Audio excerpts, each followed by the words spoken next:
aujourd'hui, nous allons traiter beaucoup de choses, mais en général, nous allons dire qu'on va traiter la bile.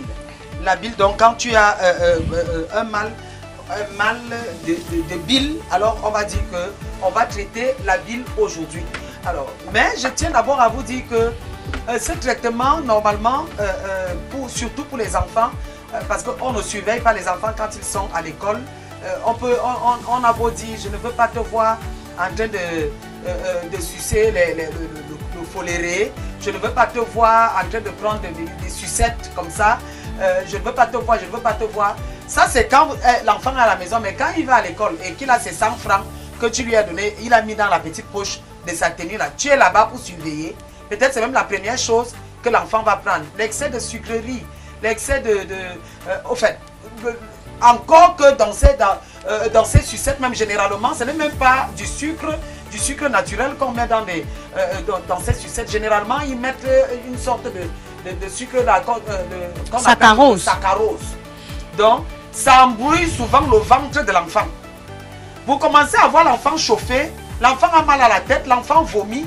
L'enfant te dit j'ai mal au ventre parce que vous pensez que ce sont des amis, ce sont ceci. Dans tous les cas, tout ça peut réveiller, ces sucettes-là peuvent réveiller toutes ces maladies. Alors, avec ce que nous allons donc faire aujourd'hui, c'est quelque chose de très facile, hein, mais ça va arranger ce problème dans le ventre de l'enfant. Et aussi, vous qui avez un problème de bile, ça arrange aussi votre problème. Alors, aujourd'hui, nous allons donc prendre le quinqueliba.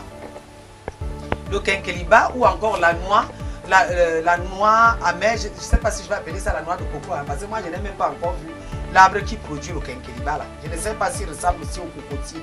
Là, je vois seulement quand c'est déjà au marché comme ça. Alors vous allez donc prendre une noix, vous allez couper, vous savez que c'est quelque chose de très amer, parce que même quand on fait le remède de la typhoïde, on ne vous demande pas de mettre toute une noix, on ne vous demande pas parce que c'est vraiment...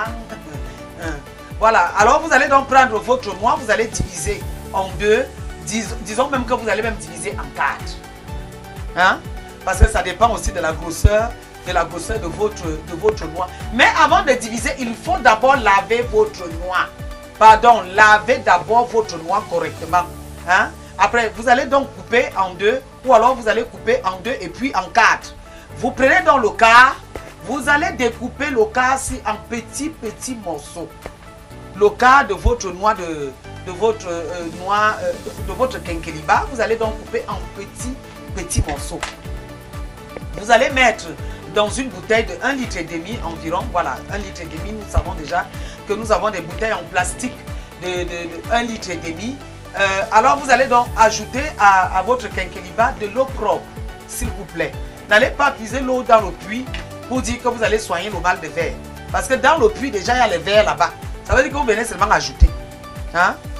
Donc, essayons de prendre l'eau filtrée, et essayons de prendre de l'eau minérale. Et puis, nous allons donc mettre dans notre bouteille. Dans le cas où on ne peut pas se procurer l'eau minérale, qu'est-ce qu'on fait? Si on a l'eau du robinet, nous allons donc, si on ne peut pas aussi filtrer, parce qu'un jour, je vais vous montrer comment est-ce qu'on fait un filtre ici, avec des moyens... disons genre comme ça là, une autre fois. Alors, vous allez donc prendre votre eau qui n'est donc pas filtrée, qui sort directement du robinet. Vous allez d'abord laisser bouillir cette eau. Je dis bien laisser bouillir à 100 degrés, c'est-à-dire même pendant 30 minutes ou pendant 20 minutes. Bon, maintenant vous allez laisser refroidir cette eau, et c'est cette eau que vous allez donc mettre dans votre bouteille. Ça, c'est quand elle est déjà froide. C'est pas de l'eau chaude. Quand elle est déjà froide, vous allez donc la mettre dans cette bouteille. Vous allez fermer hermétiquement votre bouteille et vous allez mettre quelque part dans un angle de la maison. Vous allez laisser macérer pendant un jour. Un jour. Donc quand on parle de un jour, on parle de 24 heures. Alors 24 heures après, on peut déjà consommer notre remède. Comment est-ce que nous allons donc procéder? Pour les adultes, vous prenez un verre le matin, un verre le soir. Un verre le matin, un verre le soir pour les adultes. Mais pour les enfants, vous allez prendre demi-verre le matin, demi-verre le soir. Vous allez constater que le bébé, en fait, l'enfant qui avait donc un problème au niveau de son ventre, même le mal de tête et tout ça là, il y a d'abord la température qui va baisser, parce que il faut dire ici là que même le quinqueliba soigne aussi le palu. Même comme quand quelqu'un a seulement la fièvre, il dit déjà j'ai le palu. Il y a plusieurs maladies, il y a plusieurs infections qui peuvent monter la fièvre. Donc la montée de la fièvre ne veut pas dire automatiquement que c'est le palu que nous avons. On peut avoir une autre maladie. Donc le mieux serait souvent d'aller à l'hôpital faire des examens. Et à partir des examens, on sait exactement ce qu'on a. Et avec des astuces maintenant, on saura ce qu'on soigne. Pas que tu te lèves le matin, bon voilà, ma palu. Tu es sûr que c'est le palu. Même l'abcès fait monter la fièvre. L'abcès seulement fait monter la fièvre. La blessure au pied, dès que ça te donne le ganglion au niveau de ta cuisse, ça fait monter la fièvre. Donc, il ne faut pas appeler toute fièvre que c'est le palu. Il faut d'abord savoir ce que tu as. Et après, tu vas donc prendre les astuces que nous donnons ici à Sunshine pour essayer de soigner la maladie que tu as. Voilà, c'est un peu ce que j'avais à dire ce matin.